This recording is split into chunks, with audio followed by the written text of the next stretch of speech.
Bonjour, c'est Paul. C'est un message pour Emma. Oui, je vous explique en 2 mots. Emma, c'est l'amour de ma vie. Je l'aime comme un fou. Le seul problème, c'est qu'elle m'a quitté. Bon, je vais pas rentrer dans les détails, mais comme elle ne décroche pas son téléphone quand je l'appelle, eh ben j'ai pas trouvé d'autre solution que la radio pour lui parler, oui. Donc, Emma, si tu m'entends, si tu m'écoutes surtout, sache que tu me manques énormément. Emma, c'est Paul. Je t'aime. Reviens.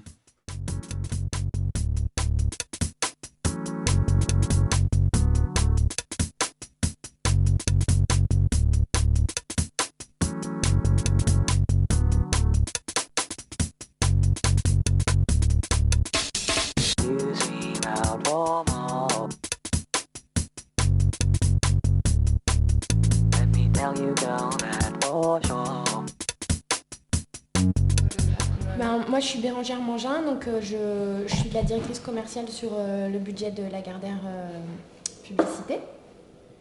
Ça, c'est, en fait, les filles, là, c'est l'équipe commerciale. Et nous avons à nos côtés nos amis créatifs. Euh,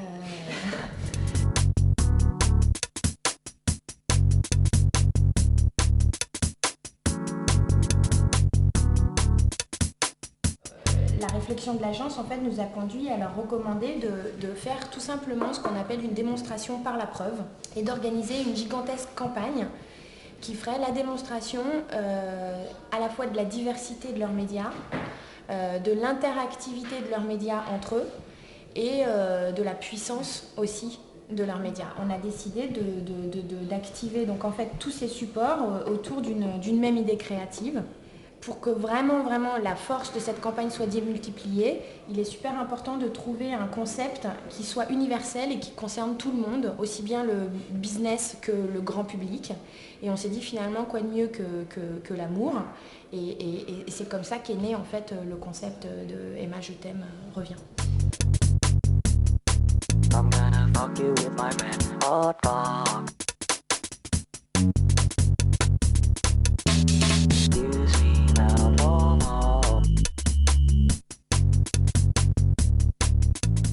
Le web, c'est le point de chute de la campagne, parce que c'est là qu'on a pu voir tout ce qui s'est fait sur tous les médias.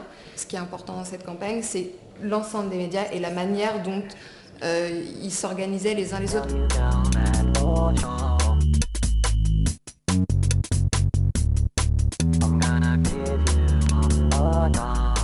Donc l'idée, c'était de prendre une campagne quand même hyper simple, hyper frontale, sans second degré, sans rien, très premier degré, pour faire passer un message simple et dire après voilà ce qu'on a fait pour Paul, on peut le faire pour vous, qui est quand même le reveal de la campagne, quoi. Donc l'idée c'est quand même de prendre un truc très simple, Emma je t'aime, balancé sur tous les supports, tout le monde l'a vu, et c'était quand même le but de Lagardère de montrer qu'on pouvait diffuser un message à tout le monde et tout le monde le verrait, quoi. C'était un phénomène hyper repris par le public qui pourtant n'est pas concerné en fait directement par cette annonce. Et on a reçu un email d'un gars de New York qui en fait voulait exposer parce qu'il a cru en fait que c'était un véritable artiste qui faisait un happening créatif dans Paris pour retrouver sa copine, quoi.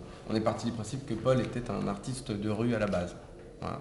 Ouais, l'idée du film, c'était de faire qu'il tague un gigantesque tag trompe-l'œil géant sur les toits de Paris.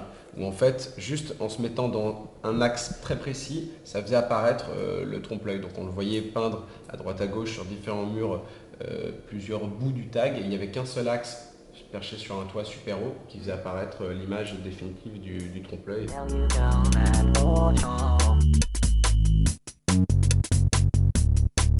On avait demandé une totale confidentialité à tous les fournisseurs qui ont travaillé sur cette campagne, et là je désigne la maison de production, des films, de l'événementiel, les gens qui ont fait toutes les gravures des annonces print. À l'agence, on avait fait passer le mot d'ordre qu'il fallait absolument, sous aucun prétexte, même sous la torture, en parler à l'extérieur. Et en fait, ça a bien marché, quoi.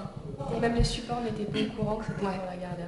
La campagne a eu un tel succès auprès du grand public que du coup on a eu envie de très rapidement mettre en place ce site pour un petit peu dire merci à tous les gens qui avaient soutenu Paul. Et le site qu'on a mis en ligne donc est un espèce de mur virtuel sur lequel on peut poster ses messages d'amour.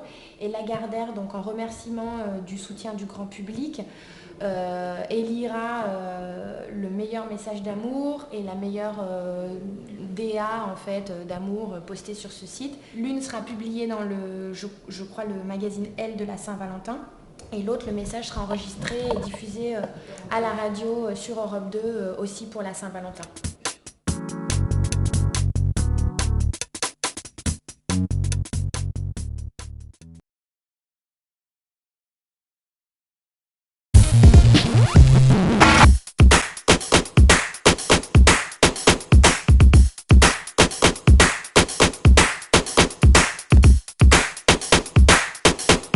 Bonjour Fred et Farid, c'est dur de vous avoir. En tout cas, merci de nous recevoir. C'est de la faute de notre assistante. Hein. Nous, on était dispo, mais c'est elle qui a merdé. Mais de toute façon, depuis qu'on est rentré des États-Unis, ça a toujours été ce rythme-là. Quoi. On est rentré, on a monté une boîte qui s'appelait Marcel. Je sais pas si tu as suivi un peu. Et c'était le même rythme. Hein. Ça a été vraiment. C'est nous, on bosse vraiment. Ça fait 15 ans qu'on bosse 18 heures par jour, 7 jours sur 7, et qu'on prend pas de vacances. Quoi. C'est vraiment. Ouais. C'est toujours ce rythme-là. Quand vous étiez petit, vous vouliez faire quoi? Tu voulais faire quoi, toi? Plongeur sous-marin. C'est vrai? Ouais. Moi, gynéco. Ah, c'est vrai? Non, c'est vrai. Je voulais être français. Ça, c'est un métier cool. T'as tout le temps raison. Ça, c'est cool. Vos qualités, vos défauts, ce serait? C'est moi qui commence? Vas-y. Non, des qualités, c'est facile à en trouver hein, chez Fred. Son seul défaut, c'est que il n'y a que 24 heures dans une journée, et des fois tu as envie de dormir et pas être dérangé à 3 heures du matin pour une idée. Quoi. Pour Farid, Farid n'est jamais satisfait. Même quand on monte sur scène chercher un lion d'or, pendant la montée des marches, il est en train de critiquer le film. Quoi. Sur la demi-seconde qu'on a raté, le truc, l'étalonnage qui n'est pas parfait, la musique qui machin, l'écriture on aurait dû faire autrement sur tel truc. Et c'est l'exigence jusqu'au bout des ongles, quoi. C'est jamais terminé, quoi. C'est facile parce qu'en réalité, je critique son boulot, moi je suis rien. Et sinon, plus sérieusement, parlez-nous de votre vision de la création. La création publicitaire, c'est d'écrire des scénarios. C'est-à-dire, on est des scénaristes des marques. Notre premier boulot à nous, c'est un boulot de profiler, c'est de comprendre la marque. Une fois qu'on l'a compris, c'est quoi le meilleur genre tel que le décrivait Fred, c'est quoi le meilleur genre publicitaire dans lequel elle doit s'inscrire. Et puis après, on écrit un scénario en pensant le consommateur comme une audience, parce que de plus en plus, on doit être confronté à des règles qui sont celles de l'audimat. On est en concurrence avec le journal télévisé, un certain nombre d'histoires.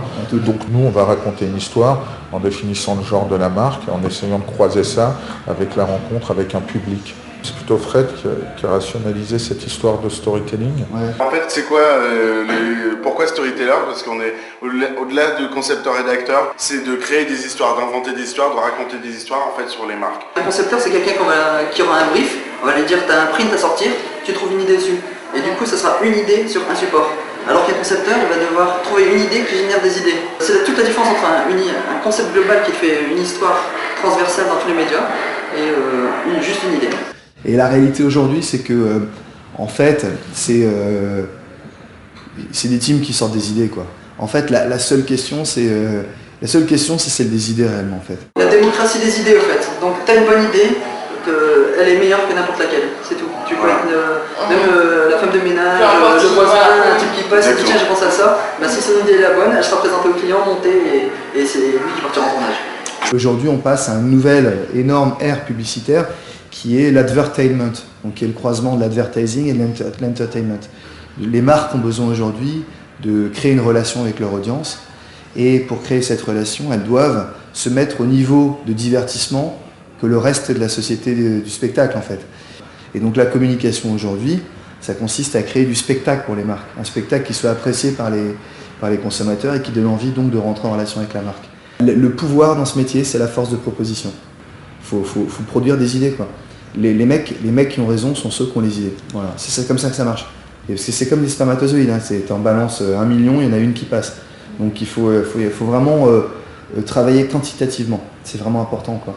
Si vous voulez passer vraiment comme un bélier, défoncer la porte et défoncer la deuxième porte, arriver au donjon, monter en haut du donjon, il faut y aller à base de faut mettre toute l'énergie. En gros, il faut être obsessionnel, névrotique, schizophrène, quoi. et une ordure, si vous voulez réussir. Mais passionné quand même.